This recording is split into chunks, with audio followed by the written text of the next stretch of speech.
Halo, Assalamualaikum. Anda Muslim ya? Muslim. Ya, silakan yuk. Ngobrol-ngobrol apa yang mau Anda obrolin, apa yang mau Anda bahas, apa yang mau Anda protes dari saya. Coba silakan. Silakan. Hmm, Kamera nyalain ya, dulu. Sebentar, saya undang dari sini tuh.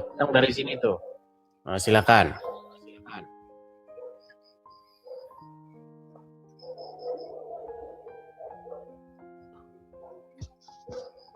Raden Alek, ya, apakah Anda mendengar? mendengar Oke, silakan, Bang. Abang Muslim ya, Bang ya? Muslim. Oke, silakan, Bang. Udah lama nonton channel saya atau baru-baru saja?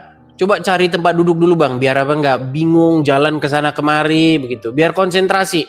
Kalau sambil jalan ke sana ke sini nanti nggak tahu apa yang mau ditabrak nanti. Coba, silakan. Hmm. Gelap ya. Gimana bang, Raden? Ya, sering nonton sih. Terus? Banyak banyak ini. Banyak belajar dari Bang Etis. Oke, tapi anda pasti Muslim ya, nggak ngaku-ngaku ya? Pas enggak Muslim. Mau dites apa? Oke, boleh silakan coba. Bismillahirrahmanirrahim. Terus? Ya kan bener kan? Terus? Ya. Kalau Kristen juga bisa cuma ngomong Bismillahirrahmanirrahim. Kalau Anda benar-benar Muslim, pasti Anda tahu bacaan sholat, doa sholat, bacaan Quran. Kalau Kristen nggak bisa seperti itu. Karena orang Kristen kamu tanya bacaan sholat pasti nggak ngerti dia apa bacaan sholat. Orang dia nggak pernah sholat mana? Kalau Anda Muslim, pasti Anda sholat. Nah kalau Anda sholat, Anda ngerti bacaan sholat. Coba gimana bacaan sholat? Nggak kedengeran bang, coba. Usolli fardhu isya'i arba'ati mustaqbil kiblat ada alillahi ta'ala. Bener kan? Iya, ini sah Muslim ini ya, Muslim. Coba satu ayat Al-Quran coba. Qul huwallahu ahad. Allahus samad. Lam yalid wa lam yulad wa lam yakul lahu kufuwan ahad. Oke, sah nih Muslim. Ya, tapi suara Anda agak kecil, Bang. Suara Anda agak kecil. Kenapa Anda ngomongnya bisik-bisik? Apa karena takut nanti digerebek atau bagaimana? Enggak nih. Anak lagi tidur. Oke, baiklah. Apa keinginan atau apa gerangan Anda ke sini? Silakan. Ya tertarik aja dengan ini channel Anda. Tertariknya di mana itu? Kita ambil satu contoh coba. Yang bagian mana itu tertariknya? Yang Bang Edis belajar Islam 13 tahun. Ya, belajar agama tepatnya. Iya. Saya mempelajari agama itu tepatnya itu sudah 13 tahun begitu. Di mana di dalam 13 tahun itu saya mempelajari agama-agama. Yang paling fokus itu adalah antara Kristen dan Islam. Nah, saya baca kedua kitabnya karena banyak orang itu cuman katanya. Entah itu yang Islam, entah itu yang Kristen. Kita tidak bisa mengingkari bahwa banyak orang beragama itu cuman mewarisi saja. Mewarisi atau sifatnya itu pasif dia. Dia nggak betul-betul nyari tahu. Begitu. Entah itu yang Muslim atau yang Kristen, Alkitabnya itu ya mungkin hanya ditaruh saja, dia hanya dengar saja, oh apa kata pemuka agamanya begini, apa kata ustadznya begini, apa terus kemudian dia, nah belum tentu, saya tidak mengatakan itu salah ya, belum tentu itu semuanya benar yang dibilang itu. Tapi kalau kita mau benar-benar pasti, harusnya kita baca langsung, kita teliti langsung. Nah 13 tahun lah saya meneliti kedua kitab tersebut. Hasil daripada yang saya perbandingkan tersebut, nah itulah yang saya kupas di sini. Nah, coba yang bagian mana secara spesifik biar kita bahas yang mau Anda ulas, coba. Atau Anda setelah mendengar saya, Anda kepengen menjadi orang Kristen atau bagaimana? Ada niatan nggak di dalam hati Anda untuk bertaubat dan menjadi pengikut Tuhan Yesus? Namanya iman ya, itu hak masing-masing gitu. Oh, berarti Anda masih tetap, berarti Anda masih bersikukuh mempercayai, mengikuti yang seperti yang saya bilang di sini tuh. Ya, mulai apa ya? Mulai belajar gitu. Mulai mendalami apa isi Al-Qur'an yang kata Bang Edis itu yang sering dibahas. Oke, yang bagian mana? Coba kasih spesifiknya. Ya, saya ingat Jangan gemetaran Bang, nggak usah takut Bang, santai saja. Tarik napas. Tarik napas, hembuskan. Oke, tarik napas lagi Bang. Tenang Bang, nggak usah takut, tenang. Ya. Heran. Enggak nih. Biasa aja. Apakah iman mulai goyah atau bagaimana? Ya, sedikit-sedikit agak buyar ya? Ya, iya sedikit. Oke. Lalu apa yang membuat Anda masih bersikukuh lebih mengikuti M ketimbang Tuhan Yesus? Padahal saya sudah menantang ya, bahkan Tuhan Yesus sendiri di dalam Alkitab itu menantang. Barang siapa di antara kalian yang bisa menunjukkan kalau saya berbuat dosa, itu ditantang itu. Nah, sementara di channel saya ini kita sudah membeberkan tuh dosa-dosa M. Dosa-dosanya, pelanggaran-pelanggarannya. Betul. Bahkan dia itu disuruh bertobat. Nah, makanya apakah kita mau mengikuti orang yang berdosa? Kan itu pertanyaannya. Masa orang berdosa kita ikut-ikutin? Gimana? Enggak, maksudnya Anda tahu dari mana kalau Nabi kita berdosa? Baik. Kita kasih contoh. Baik, kita kasih contoh ya berdosa. Saya tanya dulu. Mohon maaf nih agak pribadi. Anda punya istri? Iya. Anda punya istri? Ya, punya. Punya istri. Punya.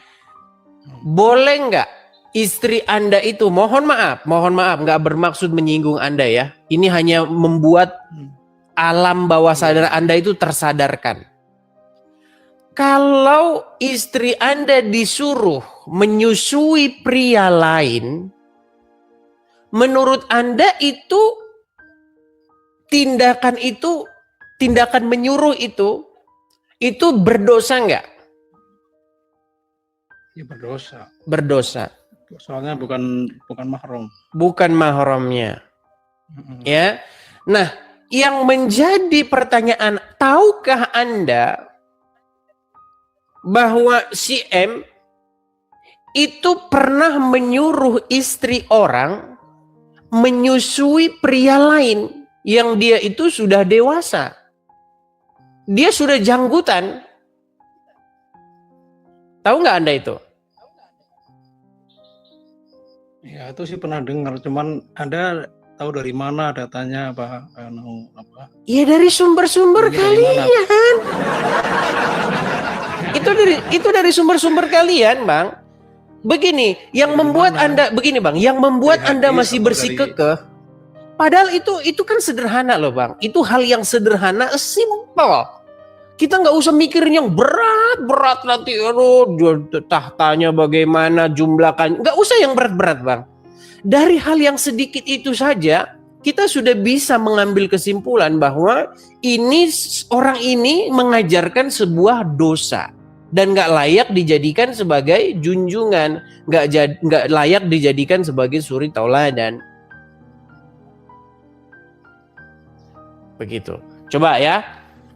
Anda mau saya kasih tunjuk? Iya. Baik. Pelan-pelan ya Bang ya. Semoga nanti setelah Anda tahu ini, siap. Anda bertaubat dari mengikuti yang salah. Lalu Anda datang kepada Tuhan Yesus mengikuti sang jalan kebenaran dan hidup. Ya, kita tunjukkan. Bentar.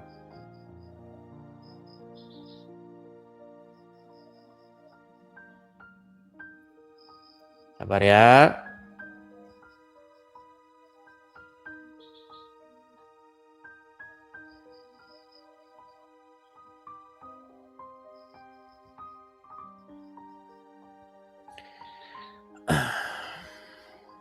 Oke. Nyari di mana nih? Susah banget. Oh ya, di sumber literasi kalian. Saya balikin dulu. Kita harus mengulang kembali dan mengulang kembali. Baik. Bang, ini hadis-hadisnya ya. Saya tidak mengada-ngada ya. Betul? Sahih Muslim. Sahih Muslim. Sahih Muslim. Banyak nih. Hadisnya bertumpuk-tumpuk, Bang. Ya, bertumpuk-tumpuk sampai ke langit hadisnya. Oke, mau saya bacakan? Atau Anda yang bacakan? Nggak kelihatan banget dari sini. Baik, saya bacakan saja ya Bang ya. Saya bacakan. Nanti disangkain saya bohong. Nih ya, Sahih Muslim nomor 2636. Telah menceritakan kepada kami bla bla bla bla ini ya. Banyak ini ya. Jadi dari Aisyah, narasinya ini Aisyah. Aisyah berkata, Sahlah binti Suhail, ini seorang perempuan ya, datang menemui Nabi Sallallahu Alaihi Wasallam. Dia, si Sahlah tadi berkata, wahai Rasulullah, sesungguhnya saya melihat di wajah Abu Huzaifah. Abu Huzaifah ini adalah suaminya dia sendiri. Ada sesuatu karena keluar masuknya Salim ke rumah. Jadi si Sahlah binti Suhail ngadu ke Muhammad perihal di wajah suaminya ada raut cemburu perihal keluar masuknya seorang pria. Namanya Salim. Nah, keluar masuknya Salim ke rumah. Padahal dia adalah pelayannya. Jadi si Salim ini adalah pelayan daripada suaminya sendiri. Maka Nabi Shallallahu Alaihi Wasallam bersabda, susuilah dia. Nah ini, jangan tertawa. Susuilah dia. Jelas ya? Nah, setelah mendengar perintah tersebut, dia, maksudnya Sahlah, kaget dia. Berkata, bagaimana mungkin saya menyusuinya padahal dia telah dewasa. Ini udah pria dewasa ini. Bang, Anda bayangkan Bang, pria dewasa nyusuin perempuan dewasa, itu yang terjadi apa? Maka Rasulullah ya Shallallahu Alaihi Wasallam tersenyum dia sambil berkata, sungguh saya telah mengetahuinya kalau dia telah dewasa. Dalam hadisnya Amru menambahkan bahwa dia telah ikut dalam perang Badar. Dan dalam riwayat Abu Umar, lantas Rasulullah SAW tertawa. Ini banyak Bang, bukan cuma satu riwayat. Mau dibaca yang lagi? Yang lain lagi? Udahlah, satu aja. Satu saja. Salah. Baik, mendengar hal yang demikian itu, apakah Anda tidak menyimpulkan bahwa M itu menyuruh melakukan perbuatan yang mecum? Coba. Ini Bang, namanya Silakan. Muhammad itu kan artinya orang terpuji. Apa iya benar-benar itu orang yang terpuji itu apa bukan? Gitu. Apakah orang seperti Ya itu kan, terpuji? itu kan terjadi, yang namanya Muhammad kan artinya orang terpuji. Iya, apakah jika seseorang melakukan hal demikian itu bisa lagi dikatakan dia itu terpuji? Ya enggak. Terus kenapa Anda masih mengatakan terpuji? Gini. Apanya yang terpuji? Itu sumbernya salah. Gimana? Hoax itu takutnya bukan nabi kita, takutnya.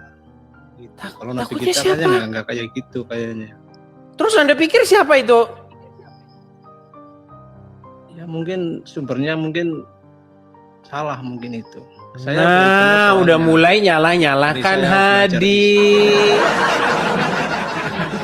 Ya kalau nyalah-nyalahkan hadis ya harusnya Anda nyalah-nyalahkan itu, nyalah-nyalahkan ya itu.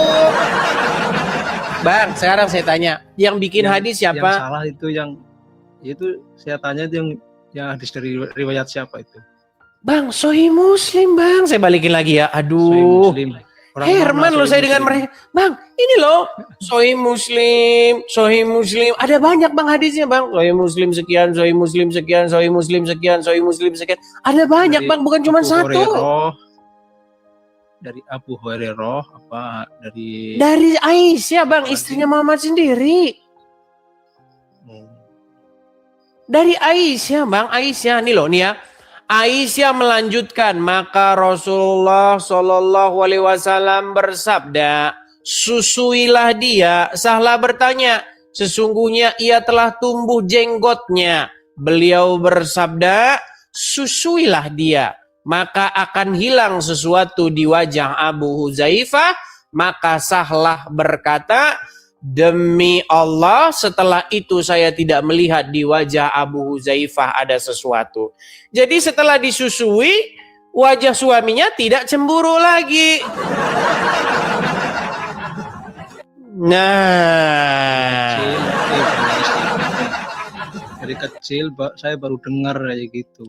makanya saya bilang, Bang, banyak para pemuka agama, ustadz, pendeta itu tidak pernah membawa isu-isu yang seperti ini. Karena apa? Karena kalau isu-isu seperti ini diangkat, jamaah itu bubar. Dan ketika jamaah bubar, nanti infak sodakoh berkurang.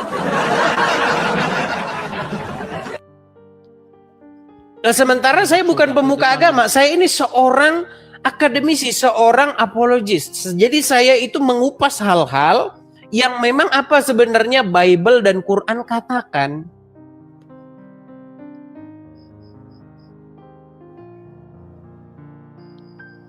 Begitu, Bang. Jadi kesimpulan daripada penelitian saya, kesimpulan daripada apa yang saya pelajari selama ini, kesimpulannya adalah itu, Bang. Mari datang kepada kebenaran yang sejati, yaitu Tuhan Yesus. Apa kata Tuhan Yesus? Akulah jalan dan kebenaran dan hidup. Akulah kebangkitan dan hidup. Tuhan Yesus itu adalah terang dunia. Boleh nanya enggak nih? Boleh nanya enggak, Bang? Tuhan Anda... Ya itu dulu, beresin dulu. Gimana? Sebentar. Anda masih mau nekat mengikuti yang begitu? Masih mau nekat mengikuti yang seperti itu? Namanya iman, percaya kan nggak bisa dipaksakan. Ya kalau seperti itu artinya Anda senang ngikutin yang sesat-sesat, ngikutin yang jahat-jahat, ngikutin yang mesum-mesum. Bang, tidak mungkin Ya, Anda, tidak mungkin Anda. Setahu saya. Gimana? Setahu saya dari kecil sampai sekarang itu nggak ada Nabi Muhammad begitu. Iya, setahu Anda, makanya Anda masih tetap jadi umat ucling. Karena apa? Karena Anda tidak pernah tahu itu. Gimana sih Anda ini? Kan sudah saya bilang, Bang. Itu kan penyebab Anda masih mengikuti dia karena Anda nggak pernah dengar yang begini. Tidak pernah yang fakta-fakta begini diungkapkan. Makanya Tuhan Anda melakukan hal-hal yang seperti itu Anda tidak tahu. Ya tokoh-tokoh agama, ulama NU, ulama Muhammadiyah, nggak ada yang bahas-bahas kayak gitu soalnya. Baik, Anda mau dengar ya? Baik. Saya akan putarkan salah satu ceramah daripada seorang ustadz ya yang membahas ini. Karena Anda masih mengira bahwa saya bohong ya. Anda masih mengira bahwa saya itu apa ya? Karena Anda percaya gitu ya. Ngada-ngada ya. Anda mengira saya mengada-ngada kan? Enggak. Enggak. Ah, terus? Cuman situ kan maksudnya Anda kan dapat informasi dari apa tadi itu? Apa? Hadis yang di HP itu tadi. Oke, baik. Anda mau dengernya hadis yang langsung kata Ustadz ya, betul? Ya, oke. Baik, baik. Kita putarkan dulu lah yang kata Mana Ustadz. Ya. Ya ini challenge kita teman-teman ya. Semua itu sangat challenging teman-teman. Sebentar. Saya kasih tunjuk kepada Anda. Sabar, saya bukakan dulu TikTok saya ya.